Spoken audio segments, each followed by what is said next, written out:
Hello everyone, welcome to English all YouTube channel.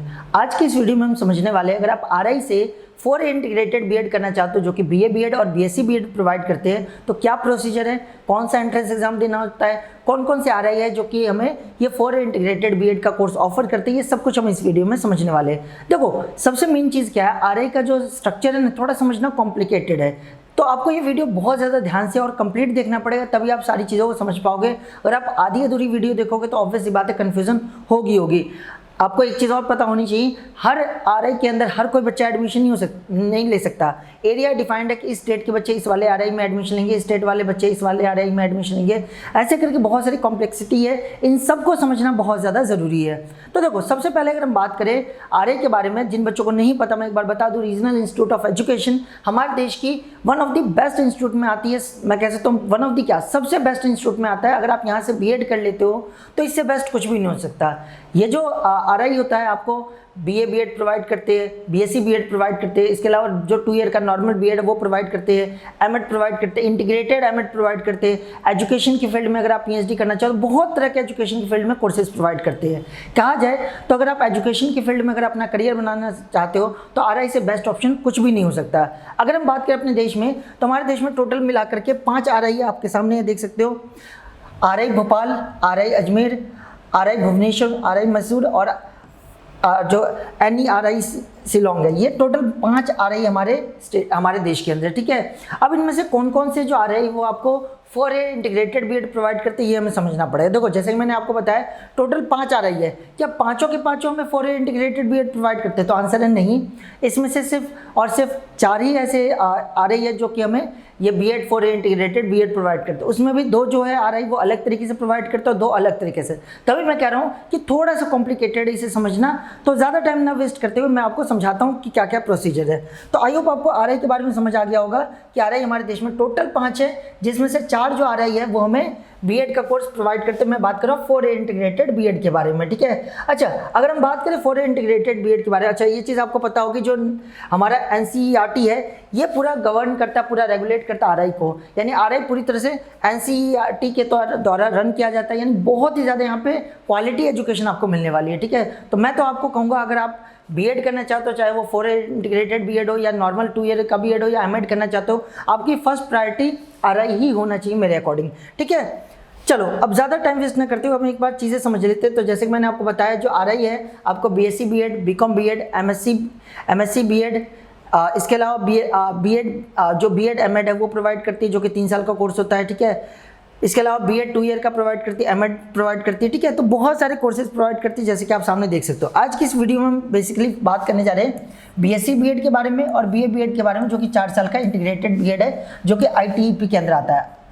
ITEP यानी integrated teacher education programme के अंदर आता है, ठीक है। तो इसके बारे में हम बात करने जा रहे हैं। देखो, अगर हम बात करें अगर बीएससी बीएड के बारे में, तो बीएससी बीएड कौन कौन प्रोवाइड करता है वो आपको ध्यान समझना है, ठीक है। अगर बीएससी बीएड की बात करें तो बीएससी बीएड जो प्रोवाइड किया जाता है वो सिर्फ और सिर्फ प्रोवाइड किया जाता है आरआई भुवनेश्वर और आरआई मैसूर के द्वारा।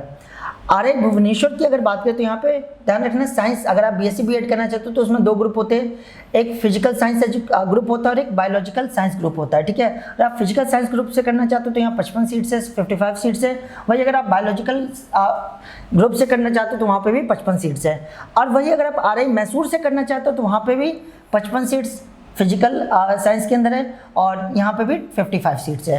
क्लियर? अच्छा, मैं आगे बढ़ने से पहले एक चीज़ और क्लियर कर दूँ। यहाँ पे देख सकते हो आप, जो बीएससी बीएड है वो कौन प्रोवाइड करी? RI Bhubaneswar, RI Mysore. लेकिन इसके अलावा 2 और आरआई भी है, ठीक है, अजमेर और भोपाल। ये भी आपको 4 इंटीग्रेटेड बीएड प्रोवाइड करते हैं, बट उनका प्रोवाइड करने का तरीका क्या है? वो NCT यानी नेशनल कॉमन एंट्रेंस टेस्ट के थ्रू एडमिशन लेते हैं। ये दोनों जो इंस्टीट्यूट है, ये दोनों किसके थ्रू लेते हैं? जो इनका खुद का CE का एग्जाम है, यानी RICE regional institute of education common entrance exam, इसके थ्रू ये एडमिशन लेते हैं, ठीक है। मैं बहुत ज़्यादा यहाँ पे मैं इंपॉर्टेंट चीज़ बता रहा हूँ आपको, बहुत ज़्यादा ध्यान समझो। अगर मैं बात करूँ आरआई भुवनेश्वर के बारे में और आरआई मैसूर के बारे में, 2024 तक ये कैसे एडमिशन लेते हैं? ये 4 इंटीग्रेटेड बीएड में एडमिशन लेते हैं। RICE का जो एग्जाम होता है, यानी रीजनल इंस्टीट्यूट ऑफ एजुकेशन का जो खुद का कॉमन एंट्रेंस एग्जाम जो होता है, उसके थ्रू एडमिशन लेते हैं। वही अगर बात करें 2 और आरआई है जो कि 4 इंटीग्रेटेड बीएड प्रोवाइड करते हैं, एक भोपाल और एक अजमेर। वो क्या करते हैं, वो एनसीटी के थ्रू एडमिशन लेते हैं, नेशनल कॉमन एंट्रेंस टेस्ट के थ्रू एडमिशन लेते हैं। ठीक है, तो ध्यान रखना यही चीज़ें बहुत ज़्यादा कॉम्प्लिकेटेड बना देती है स्ट्रक्चर को समझने में। ठीक है, तो 2 जो आ रही है वो कैसे एडमिशन ले रही है, सीई के थ्रू ले रही है, और 2 जो आ रही है वो कैसे एडमिशन ले रही है, एनसीईटी के थ्रू ले रही है।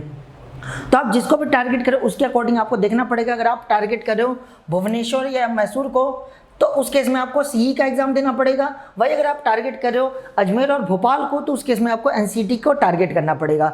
आई होप आपको ये जो चीज़ है समझ आ गई होगी, क्योंकि बहुत ज़्यादा इंपॉर्टेंट है। उसमें जो भोपाल और अजमेर जो है उसके बारे में हम अलग से बात करेंगे इसी वीडियो में। जब मैं प्रोस्पेक्टस खोलूंगा आपको आपके साथ एनसीटी का, तो उसमें हम डिस्कस करेंगे। अभी फिलहाल सी के ऊपर बात कर लेते हैं, यानी कि भुवनेश्वर और मैसूर के बारे में बात कर रहे हैं। तो जैसे कि मैंने आपको बताया, भुवनेश्वर और मैसूर फिजिकल साइंस के ग्रुप में और बायोलॉजिकल साइंस के ग्रुप में आपको बीएससी बीएड प्रोवाइड करता है, और सबके अंदर 55 सीट्स हैं। वही अगर बात करें बीए बीएड के बारे में, तो बीए बीएड कौन कौन प्रोवाइड करते हैं, तो बीए बीएड भी ये दोनों इंस्टीट्यूट प्रोवाइड करते हैं। आप देख सकते हो यहाँ पे बीए बीएड की बात करें तो बीए बीएड कौन प्रोवाइड करता है, आरआई भुवनेश्वर और आरआई मैसूर ही प्रोवाइड करता है। और यहाँ पे भी कितनी सीट्स है, 55 सीट्स है। तो आई होप आपको नंबर ऑफ सीट्स के बारे में समझ आ गया होगा। और सबसे मेन चीज़ मैं यहाँ पे दोबारा क्लियर कर दूँ, टोटल 5 आ रही है, जिसमें से 4 RI जो है वो आपको फॉर इंटीग्रेटेड बीएड प्रोवाइड करते हैं। उसमें से भी अगर 2 RI की बात करें, यानी भुवनेश्वर और मैसूर वाले जो RI है वो CE यानी जो कॉमन एंट्रेंस एग्जाम जो होता है इनका खुद का RI का जो खुद का कॉमन एंट्रेंस एग्जाम उसके थ्रू एडमिशन लेते हैं। वही बाकी जो 2 RI है दैट इज भोपाल और अजमेर, वो NCT यानी नेशनल कॉमन एंट्रेंस टेस्ट के थ्रू एडमिशन लेते हैं। आई होप आपको इतनी बात समझ आ गई होगी। अगर हम एलिजिबिलिटी क्राइटेरिया की बात करें कि अगर आपको इसमें एडमिशन लेना है तो उसका एलिजिबिलिटी क्राइटेरिया क्या है वो एक बार समझ लेते हैं। ठीक है, ये आप देख सकते हो इस प्रोस्पेक्टस में सब कुछ नॉर्मल जो 2 ईयर बीएड है, एमएड, उन सब के बारे में बता रखा है। फिलहाल हम जो एलिजिबिलिटी क्राइटेरिया वो समझ लेते हैं बीएससी बीएड और बीकॉम बीएड में एडमिशन लेने के लिए। देखो जैसे कि मैंने आपको बताया कि अगर आपको बीएससी बीएड करना है तो इसमें 2 ग्रुप है, एक फिजिकल ग्रुप है और एक बायोलॉजिकल ग्रुप है। दोनों के बारे में क्या करके समझते हैं। देखो सबसे पहले अगर हम बात करें, देखो candidate seeking admission to physical science group must have passed with physics chemistry mathematics, यानी पीसीएम के साथ अपने क्लियर कर रखा होना चाहिए। ठीक है, और साथ ही साथ ध्यान रखना यहाँ पे जो एम है वो स्टैंड किसके लिए करता है, मैथमेटिक्स या स्टैट्स, दोनों में से कोई भी होगा तो चलेगा। ठीक है, those who seeking admission to the biological science, जो बायोलॉजिकल साइंस ग्रुप में एडमिशन लेना चाहते हैं उनके पास क्या क्या होना चाहिए, केमिस्ट्री बायोलॉजी होना चाहिए। ठीक है, तो यहाँ पे देख सकते हो बी मतलब क्या है, बायोलॉजी या बायोटेक्नोलॉजी भी है तो भी चलेगा। ठीक है, तो 12th क्लास में अगर आप जो फिजिकल साइंस ग्रुप है उसमें अगर आप एडमिशन लेना चाहते हो तो उस केस में आपके पास फिजिक्स केमिस्ट्री और मैथ्स नहीं हो तो स्टैट्स भी चलेगा। और वही अगर आप बायोलॉजिकल साइंस ग्रुप में एडमिशन लेना चाहते हो तो उस केस में आपके पास फिजिक्स केमिस्ट्री और बायो होना ज़रूरी है, फिजिक्स केमिस्ट्री और बायो होना ज़रूरी है। ठीक है, और ये जो एलिजिबिलिटी क्राइटेरिया वो सिर्फ सीई के लिए नहीं है, अगर आप एनसीटी के थ्रू भी जानना चाहते हो तो भी सेम क्राइटेरिया है। यानी चाहे आप भोपाल में एडमिशन लेना चाहते हो, अजमेर में एडमिशन लेना चाहते हो, मैसूर में एडमिशन लेना चाहते हो या भुवनेश्वर में एडमिशन लेना चाहते हो, कहीं पे भी अगर आप एडमिशन लेना चाहते हो तो एलिजिबिलिटी क्राइटेरिया यही रहने वाला है। क्या एलिजिबिलिटी क्राइटेरिया है, बीएससी बीएड में जैसे कि आपको पता है 2 ग्रुप है। फिजिकल साइंस ग्रुप में अगर आप एडमिशन लेना चाहते हो तो आपने 12th में पीसीएम से अपनी 12th पास कर रखी होनी चाहिए। वही अगर आप बायोलॉजिकल साइंस से अगर आप क्लियर करना चाहते हो तो उस केस में आपने पीसीबी यानी कि फिजिक्स केमिस्ट्री और बायोलॉजी के साथ अपने अपनी 12th को पास आउट किया होना चाहिए। तो आई होप आपको ये एलिजिबिलिटी क्राइटेरिया समझ आ गया होगा। ठीक है, अब हम बात करते हैं बीए बीएड के बारे में। अगर कोई बच्चा अगर बीए बीएड में एडमिशन लेना चाहता है तो उसका क्या एलिजिबिलिटी क्राइटेरिया है। ठीक है, अच्छा मिनिमम परसेंटेज आप सबको पता है कि मिनिमम आपके 50% मार्क्स होने चाहिए अपने 12th क्लास में। वही अगर आप कोई बच्चा SC ST या PWD कैटेगरी से बिलोंग करता है तो उस केस में आपको 5% की रिलैक्सेशन दी जाती है। अब देखो बीए बीएड की बात करें, अगर आप बीए बीएड में एडमिशन लेना चाहते हो फॉर इंटीग्रेटेड जो बीएड है बीए बीएड, तो उसमें कैंडिडेट जो है 12th पास होना चाहिए। और उसने किससे 12th पास कर रखा होना चाहिए, साइंस ग्रुप से कर रखा हो या कॉमर्स से कर रखा हो या आर्ट्स से कर रखा हो, उससे कोई फर्क नहीं पड़ता। किसी भी से अगर आपने कर रखा है तो आप पूरी तरह से एलिजिबल। और सेम चीज़ आपके 12th में मिनिमम 50% मार्क्स होने चाहिए। वही अगर आप SC ST PWD कैंडिडेट से आते हो तो उस केस में आपको 5% की रिलैक्सेशन मिलती है। ठीक है, तो ध्यान रखना एक चीज़ और यहाँ पे 2022-23 और 24 वाले ही कंसिडर किए जाते हैं। एक चीज़ यहाँ पे थोड़ा सा ड्रॉबैक कह लो या जो मर्जी कह लो, आप ध्यान रखना आरआई जो है बहुत पुराने बच्चों को एडमिशन नहीं देता। मान लो अगर आपने अपनी 2024 में अगर आप एडमिशन ले रहे थे तो 2024 में अगर आपने 12th पास किया तो एडमिशन ले सकते हो, 2023 में पास किया तो भी आप एडमिशन ले सकते हो, 2022 में किया तो भी ले सकते हो। उससे पहले अगर आपने अपनी 12th पास कर रखी तो उस केस में नहीं होगा। ऐसे अगर आप 2025 को, ऑब्वियस सी बात, आप 2025 की हम बात करें, 2025 में अगर आप इसके अंदर एडमिशन लेना चाहते हो चारों में से किसी भी आरआई के अंदर, तो आपने 2022 में पास कर 2023 में पास कर रखा हो या 2023, 24, 25 इन तीनों में से अगर पास कर रखा तो ही आप एलिजिबल होगे। इससे पहले अगर आपने पास आउट किया होगा तो आप एलिजिबल नहीं होगे। ये थोड़ा सा आपको ध्यान देने वाली बात है। तो आपको आई होप समझ आ गया होगा कि 4 जो आरआई जो आपको फॉर इंटीग्रेटेड बीएड प्रोवाइड करते हैं उसमें से 2 जो आरआई है उसके बारे में डिटेल में बता रहा हूँ। तो अगर हम बात करें, अगर आप इन दोनों में से किसी में भी किस की मैं बात करूँ, जो आपको आरआई का जो सीई का जो एग्जाम है उसके थ्रू एडमिशन प्रोवाइड करते हैं, दैट इज आपका मैसूर हो गया और भुवनेश्वर, ये देख सकते हो भुवनेश्वर और मैसूर। इसकी अगर एलिजिबिलिटी क्राइटेरिया तो हमने डिस्कस कर ही लिया। अब अगर बात करें, अगर आप इन दोनों कॉलेजेस में, दोनों इंस्टीट्यूट में, चाहे वो भुवनेश्वर हो या मैसूर हो, अगर आप इसमें एडमिशन लेना चाहते हो, चाहे वो बीएससी बीएड में लेना चाहते हो या बीए बीएड में लेना चाहते हो, तो उस केस में एंट्रेंस एग्जाम का क्या पैटर्न है। अच्छा, एंट्रेंस एग्जाम से चलने से पहले मैं एक बार ये क्लियर कर दूं आपको, आरआई की अगर बात करें, आरआई सी यानी कि जो खुद का आरआई का जो कॉमन एंट्रेंस एग्जाम होता है, इसके जो फॉर्म है मोस्ट प्रोबेबली अप्रैल या मई में निकल जाते हैं, ठीक है। यानी कि अप्रैल मई 2025 तक आप देखोगे इसके फॉर्म निकल चुके होंगे।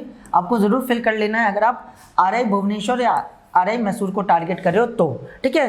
तो ये आपको ध्यान रखना है। और वही अगर बात करें एनसीटी का, नेशनल कॉमन एंट्रेंस टेस्ट, तो इसके भी फॉर्म जो है अप्रैल के आसपास निकल जाते हैं। इवन उसके फॉर्म मोस्ट प्रोबेबली मार्च में या अप्रैल में निकल जाएंगे, ठीक है। तो आपको ध्यान रखना है, ठीक है, कि मार्च या अप्रैल में एनसीटी के फॉर्म निकल जाते हैं और आरआईसी के फॉर्म कब निकलते हैं, अप्रैल या मई के आसपास निकल जाते हैं, ठीक है। तो ये डेट्स आपको याद रखना बहुत ज़्यादा ज़रूरी है। अगर मैं बात करूँ आरआई के बारे में, तो आरआई का अगर आपको एंट्रेंस एग्जाम देना है तो उस टाइम आपको अप्लाई करते टाइम 1200 रुपये रजिस्ट्रेशन फीस देनी होती है, ठीक है। और वही अगर बात करें एनसीटी के बारे में, तो वहाँ पे भी जनरल कैटेगरी के लिए 1200 रजिस्ट्रेशन फीस पे करनी होती है। तो देख सकते हो दोनों का लगभग फीस स्ट्रक्चर लगभग एक ही है। चलो अब एक एक करके हम बात कर लेते हैं इनके एग्जामिनेशन पैटर्न के बारे में। पहले हम बात करने जा रहे हैं आरआई सीई के बारे में, जो कॉमन एंट्रेंस एग्जाम जो लिया जाता है आरआई के द्वारा, उसके बारे में हम बात करने जा रहे हैं। तो इसी पीडीएफ में आप देखोगे, थोड़ा सा नीचे स्क्रॉल डाउन करोगे तो आपको इनका जो एंट्रेंस एग्जाम का पैटर्न वो आपको दिख जाएगा, ठीक है। तो थोड़ा सा जैसे मैंने आपको एलिजिबिलिटी क्राइटेरिया बता ही दिया है, अब बाकी जो चीज़ें एक एक करके डिस्कस कर लेते हैं। देखो, अच्छा, एलिजिबिलिटी क्राइटेरिया हमने समझ लिया। अब एक चीज़ और है इंपॉर्टेंट, बहुत ही ज़्यादा इंपॉर्टेंट चीज़ है, domicile required for the admission of different RI. अलग अलग आरआई में एडमिशन लेने के लिए क्या क्या डोमिसाइल होना ज़रूरी है। तो जैसे कि मैंने आपको वीडियो के स्टार्टिंग में बोला था कि हमारे देश में 5 आरआई, क्या पाँचों के पाँचों में कोई भी एडमिशन ले सकता है, तो आंसर है नहीं। Domicile state to state region को डिवाइड किया गया और उसी रीजनल इंस्टीट्यूट ऑफ एजुकेशन में आप एडमिशन ले सकते हो। आप किसी भी रीजनल इंस्टीट्यूट ऑफ एजुकेशन में एडमिशन नहीं ले सकते। तो देखो, अगर आप आरआई अजमेर में एडमिशन लेना चाहते हो, ठीक है, आरआई अजमेर के अंदर एडमिशन लेना चाहते हो बीएड या एमएड के लिए, तो यहाँ पे क्या लिखा है, for all program at RI Ajmer only for the student. किसके लिए होता है, हरियाणा, हिमाचल प्रदेश, जम्मू कश्मीर, लद्दाख, पंजाब, राजस्थान, उत्तराखंड, उत्तर प्रदेश, दिल्ली, चंडीगढ़ एलिजिबल। तो ध्यान रखना सभी प्रोग्राम के लिए, ठीक है, सभी फॉर ऑल प्रोग्राम, किसी भी कोर्स में अगर आप एडमिशन लेना चाहते हो और आरआई अजमेर को अगर आप टारगेट कर रहे हो, तो ध्यान रखना आप कहाँ से बिलोंग करने चाहिए, हरियाणा, हिमाचल प्रदेश, जम्मू कश्मीर, लद्दाख, पंजाब, राजस्थान, उत्तराखंड, उत्तर प्रदेश, दिल्ली, चंडीगढ़, इन सब से अगर आप बिलोंग करते हो तो ही आप आरआई अजमेर में एडमिशन लेने के लिए एलिजिबल हो।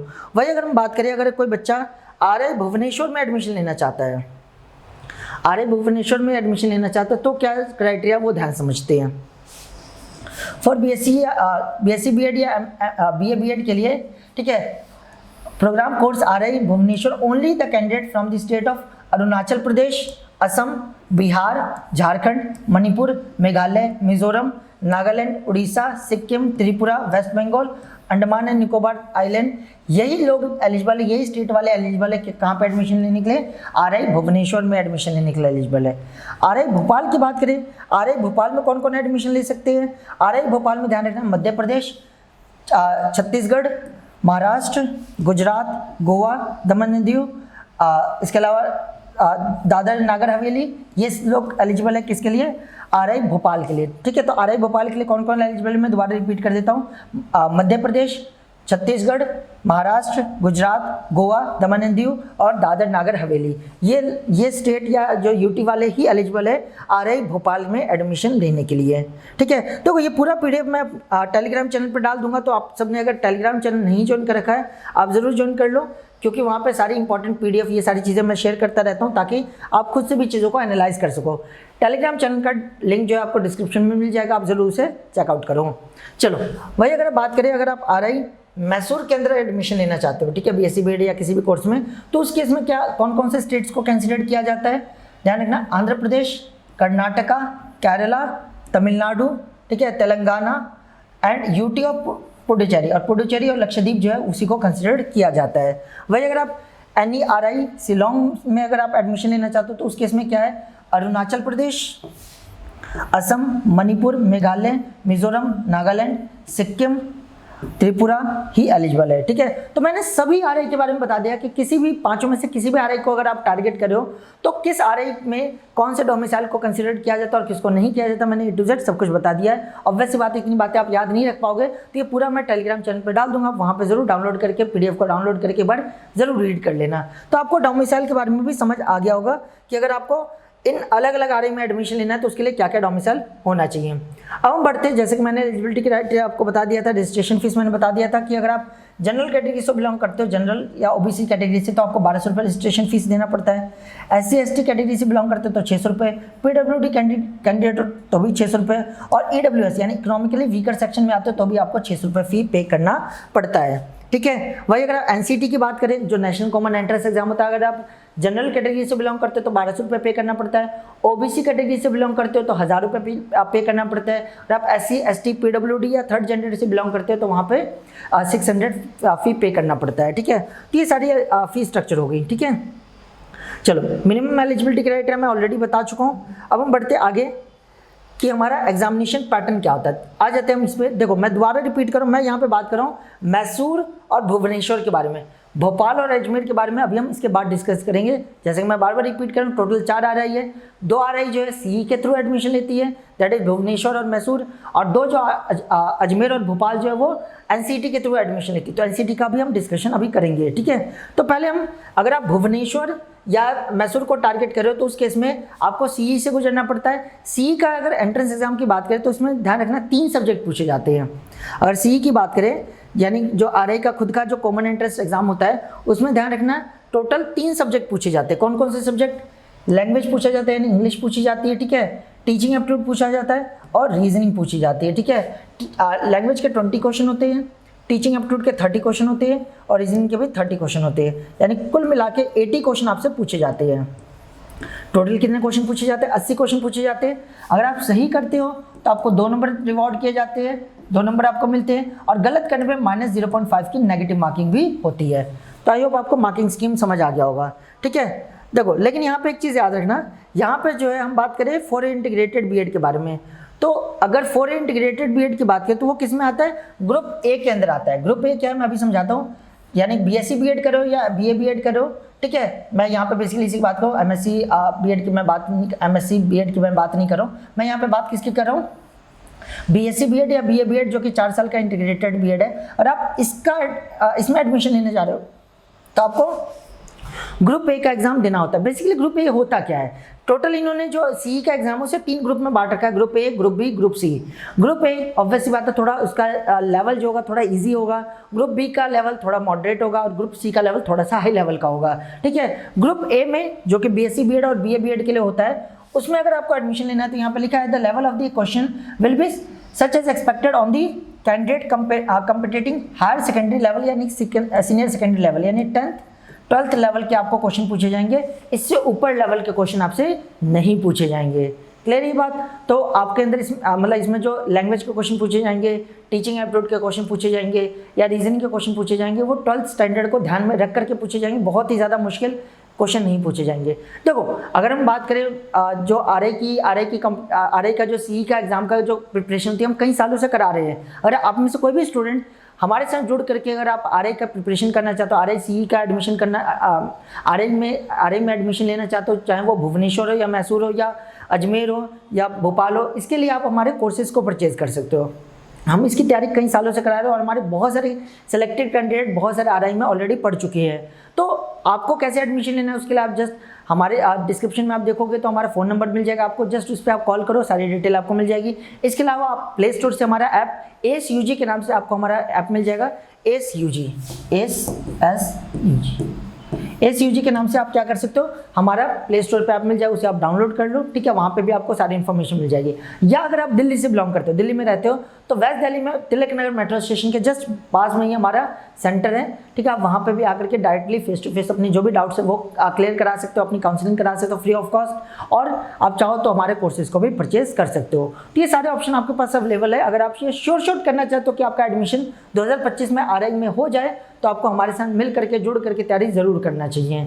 चलो, तो ये आपको आई होप आपको एलिजिबिलिटी क्राइटेरिया समझ आ गया होगा। मैंने बता ही दिया कि टोटल 80 क्वेश्चन पूछे जाते हैं, जिसमें से 20 क्वेश्चन लैंग्वेज के होते हैं, इंग्लिश के होते हैं, 30 क्वेश्चन टीचिंग एप्टीट्यूड के होते हैं और 30 क्वेश्चन रीजनिंग के होते हैं, ठीक है। और टोटल आपको टाइम कितना दिया जाता है, 120 मिनट्स, यानी कि 2 घंटे का आपका एग्जाम होता है, ठीक है। सही करने पे आपको 2 नंबर रिवॉर्ड किए जाते हैं और गलत करने पे -0.5 की नेगेटिव मार्किंग होती है।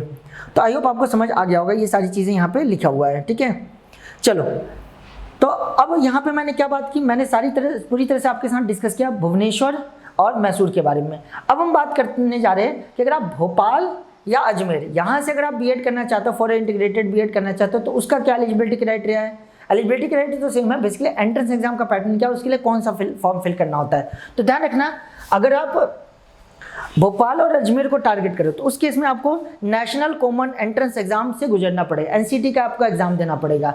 एनसीटी आपको पता ही होगा 2023 में लॉन्च हुआ था, 2023 से स्टार्ट हुआ था ये एग्जाम। इस एग्जाम के थ्रू आप क्या कर सकते हो, फॉर इंटीग्रेटेड बीएड में बहुत सारे सेंट्रल जो कॉलेजेस है, सेंट्रल यूनिवर्सिटीज़ है, सेंट्रल जो स्टेट यूनिवर्सिटीज़ है, IIT, RI, NIT, इन सब में आप एडमिशन लेने के लिए एलिजिबल हो जाते हो। तो यहाँ पे ध्यान रखना, भुवनेश्वर और मैसूर इसमें पार्टिसिपेट नहीं करता। भुवनेश्वर और मैसूर जो है वो अपना वही पुराना CE के थ्रू एडमिशन लेता है, बट अजमेर और भोपाल ये दोनों क्या करते हैं, NCT के थ्रू एडमिशन देते हैं बच्चों को अपने फॉर इंटीग्रेटेड बीएड में।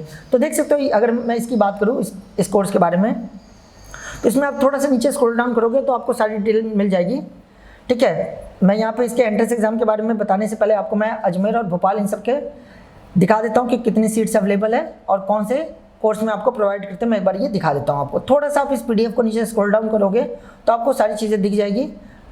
बस सबसे नीचे आपको मिल जाएगा इस PDF में, ठीक है। बाकी मैं आपको ये पूरा जो PDF है मैं टेलीग्राम चैनल पर डाल दूंगा, आपको ज़रूर इसे रीड कर लेना चाहिए, पढ़ लेना चाहिए, समझ लेना चाहिए। तो देख सकते हो ये पूरा सेक्शन आ चुका है कॉलेजेस का कि कौन कौन से कॉलेजेस है, चाहे वो स्टेट कॉलेज हो, स्टेट यूनिवर्सिटीज़ हो या सेंट्रल यूनिवर्सिटीज़ हो, NIT हो, RI हो, ठीक है। इन सब के बारे में यहाँ पे, IIT के बारे में, सब के बारे में यहाँ पे दे रखा है। तो आप यहाँ पे देखोगे तो थोड़ा सा नीचे आप स्क्रॉल करोगे ना तो आपको 17 या 18 नंबर पे आपको भोपाल और अजमेर मिल जाएंगे। तो देखो यहाँ पे आप देख सकते हो, ये रहा, देखो 18 और 19 नंबर पे। ध्यान से समझना यहाँ पे सारे बच्चे। मध्य प्रदेश के अंदर आता है regional institute of education Bhopal, ठीक है। भोपाल जो है वो क्या प्रोवाइड करता है, BSc बीएड और BA बीएड प्रोवाइड करता है सेकेंडरी लेवल का, ठीक है। और दोनों में कितनी सीट्स है, यहाँ पे BSc बीएड में 100 सीट्स है, 50 सीट्स जो है वो किसके लिए, फिजिकल साइंस ग्रुप के लिए, और 50 सीट्स किसके लिए, बायोलॉजिकल साइंस ग्रुप के लिए, ठीक है। और 50 सीट्स किसकी है, BA बीएड के लिए। सेम चीज़ राजस्थान की बात करें तो रीजनल इंस्टीट्यूट ऑफ एजुकेशन जो कि पुष्कर रोड अजमेर के अंदर है, अजमेर RI अजमेर की मैं बात कर रहा हूँ यहाँ पे। ये भी आपको BA बीएड और BSc बीएड प्रोवाइड करते हैं। BA बीएड में वही 50 सीट्स है और BSc बीएड में 50 सीट्स है आपकी फिजिकल साइंस ग्रुप की और 50 सीट्स है आपकी बायोलॉजिकल साइंस ग्रुप की, ठीक है। तो सेम वही है, अजमेर और भोपाल भुवनेश्वर वाला ही है, बस तरीका क्या है, भुवनेश्वर और मैसूर जो है वो कैसे एडमिशन ले रहे हैं, CE के थ्रू एडमिशन ले रहे हैं, और ये दोनों कैसे एडमिशन ले रहे हैं, NCT के थ्रू एडमिशन ले रहे हैं, ठीक है। अगर आप NCT का एंट्रेंस एग्जाम का पैटर्न समझना चाहो तो बिल्कुल सिंपल सा पैटर्न है, ठीक है। इसमें टोटल 160 क्वेश्चन पूछे जाते हैं। मैं अभी आपको दिखा देता हूँ पूरा इसका जो पैटर्न है, मैं आपको एक बार समझा देता हूँ। देखो, चाहे एनसीटी की प्रिपरेशन हो या सीई की प्रिपरेशन हो, दोनों हम प्रिपरेशन अपने यहाँ कराते हैं। आप ऑनलाइन ऑफलाइन हर बैच को ज्वाइन कर सकते हो। आप इसके लिए आप जस्ट हमारे जो टेलीग्राम चैनल उससे आप एक बार ज्वाइन कर लो। इसके अलावा जो डिस्क्रिप्शन में आपको लिंक नंबर मिल जाएगा, उस नंबर पर कॉन्टैक्ट करके भी सारी डिटेल ले सकते हो, ठीक है। तो आप जरूर हमारे साथ जुड़ करके अपनी तैयारी को नेक्स्ट लेवल पे ले जाओ, ताकि ये श्योर कर सको कि आपका एडमिशन हो जाए आरआई के अंदर, चाहे आप जिस भी आरआई को टारगेट कर रहे हो या जिस भी कोर्स को आप टारगेट कर रहे हो। चलो, अब हम एनसीटी का जो एग्जामिनेशन पैटर्न उसके बारे में एक बार समझ लेते हैं। तो अगर हम बात करें एनसीटी के बारे में, तो जो एनसीटी यानी नेशनल कॉमन एंट्रेंस एग्जाम होता है, उसमें टोटल 7 सेक्शन से क्वेश्चन पूछे जाते हैं, ठीक है। आपको 2 लैंग्वेज के सेक्शन होंगे। लैंग्वेज आपको चूज करना होता है, आप इंग्लिश, हिंदी, उड़िया या कोई भी लैंग्वेज चूज कर सकते हो। नीचे आपको पूरा ऑप्शन दे रखा है, मैं अभी दिखा भी दूंगा आपको। इनमें से लैंग्वेज चूज करना होता है। लैंग्वेज 1 जो आपने ऑप्ट किया, उसमें से 23 क्वेश्चन पूछे जाते हैं, जिसमें से 20 क्वेश्चन आपको अटेम्प्ट करने होते हैं। लैंग्वेज 2 के 23 क्वेश्चन पूछे जाते हैं, जिसमें से 20 आपको अटेम्प्ट करने होते हैं। टीचिंग एप्टीट्यूड के 23 क्वेश्चन पूछे जाते हैं, उसमें से 20 आपको अटेम्प्ट करने होते हैं। जनरल टेस्ट के 28 क्वेश्चन पूछे जाते हैं, 25 अटेम्प्ट करने होते हैं। और डोमेन, जो आपने 12th क्लास में जो सब्जेक्ट पढ़े हैं, उनमें से कोई भी 3 सब्जेक्ट आपको यहाँ ऑप्ट करना होता है, ठीक है। तो अगर बात करें, आपने कोई भी जो 3 सब्जेक्ट ऑप्ट किया, डोमेन जिसको हम कहेंगे, डोमेन 1 के 28 क्वेश्चन पूछे जाते हैं, जिसमें से 25 आपको अटेम्प्ट करने होते हैं। डोमेन 2 के भी 28 क्वेश्चन पूछे जाते हैं, 25 अटेम्प्ट करने होते हैं। डोमेन 3 के भी 28 क्वेश्चन पूछे जाते हैं, 25 अटेम्प्ट करने होती है। यानी कुल मिला के 181 क्वेश्चन आपको देखने को मिलेंगे अपने स्क्रीन पे। इसका जो एग्जाम होता है कॉमन कंप्यूटर बेस्ड टेस्ट होता है, तो सीबीटी में आपको 181 क्वेश्चन देखने को मिलेंगे, जिसमें से आपको 160 क्वेश्चन अटेम्प्ट करने होते हैं। एक क्वेश्चन सही करने पे आपको 4 नंबर रिवॉर्ड किए जाते हैं और गलत करने पे -1 की नेगेटिव मार्किंग होती है, ठीक है। तो देख सकते हो टोटल 640 नंबर का इसका एंट्रेंस एग्जाम होता है। तो अगर आपको अजमेर और भोपाल से अगर आपको बीए बीएड या बीएससी बीएड करना है, तो आपको एनसीटी से गुजरना पड़ेगा। भुवनेश्वर और मैसूर से अगर आपको बीए बीएड या बीएससी बीएड करना है, तो आपको सीई से गुजरना पड़ेगा। दोनों के बारे में मैंने डिटेल में A to Z सारी चीज़ें बता दी है। फिर भी अगर आपके माइंड में कन्फ्यूजन रहेगी तो जरूर मुझे कमेंट करो, मैं 100% रिप्लाई करूँगा। ध्यान रखना, दोनों की फॉर्म की बात करें, एनसीटी का फॉर्म की बात करें या आरआई के फॉर्म की बात करें, दोनों के जो फॉर्म है ऑन एन एवरेज अप्रैल के आसपास निकल जाते हैं। थोड़ा सा आरआई के फॉर्म अप्रैल या मई में भी चला जाता है, बट एनसीटी की बात करें तो इसका मार्च या अप्रैल में तो 100% आ ही जाएगा। मैं 2025 की बात कर रहा हूँ, ठीक है। तो आप दोनों में से किसी भी कोर्स को अगर टारगेट कर रहे हो, चाहे आप एनसीटी को टारगेट कर रहे हो या आरआई को टारगेट कर रहे हो सकता है कोई बच्चा दोनों को टारगेट कर रहा हो, तो उस केस में आपको ध्यान रखना है कि आपको इसकी प्रिपरेशन अच्छी तरह से करना पड़ेगा, क्योंकि एक तो बहुत ही ज़्यादा प्रेस्टिजियस यूनिवर्सिटीज़ इंस्टीट्यूट है, यहाँ पर हर बच्चा एडमिशन लेना चाहता है, तो कॉम्पिटिशन आसान नहीं होता, बहुत ज़्यादा कंपटीशन होता है। तो जितनी अच्छी आप मेहनत करोगे उतना ज़्यादा हाई चांसेस है आपका एडमिशन हो जाए। अपने एडमिशन को शॉर्ट करने के लिए आप हमारे साथ जुड़ सकते हो। मैं बार बार कह रहा हूँ, डिस्क्रिप्शन में आपको हमारा नंबर मिल जाएगा, आप उस पर कॉल करके पूरी डिटेल ले सकते हो, या आप हमारे जो ऐप है ACUG उसे डाउनलोड कर लो प्ले स्टोर से, वहाँ पे भी आपको कई सारी डिटेल मिल जाएगी। या अगर आप दिल्ली में रहते हो तो वेस्ट दिल्ली में तिलक मेट्रो स्टेशन के पास हमारा सेंटर, आप वहाँ पे भी आके विजिट कर सकते हो। तो आई होप आपको पूरी तरह से समझ आ गया होगा कि आरआई के अंदर जो टोटल 5 आरआई, उसमें से जो 4 आरआई है, that is RI Bhopal, RI Ajmer, RI Bhubaneswar, RI Mysore, इन चारों में से किसी भी आरआई में अगर आप फॉर इंटीग्रेटेड बीएड करना चाहते हो, यानी कि बीएससी बीएड और बीकॉम बीएड, बीएससी बीएड या बीए बीएड, तो उसका क्या प्रोसीजर है, क्या तरीका है, ये सब कुछ चीज़ें मैंने डिटेल में एग्जामिनेशन पैटर्न, डोमेन साल क्या क्या चाहिए, हर एक चीज़, हर एक एस्पेक्ट को मैंने डिटेल में बता दिया है। मेरे ख्याल से आपके माइंड में अब कुछ भी डाउट नहीं रह गया होगा। फिर भी अगर आपके माइंड में कुछ भी डाउट है तो आप कमेंट करो, मैं 100% रिप्लाई करूंगा। बाकी अगर आपको ये वीडियो अच्छी लगी हो, इन्फॉर्मेटिव लगी हो, तो प्लीज़ लाइक कर दीजिए, और ऐसी इन्फॉर्मेटिव वीडियो के लिए आप हमारे चैनल को सब्सक्राइब कर सकते हो। Thank you.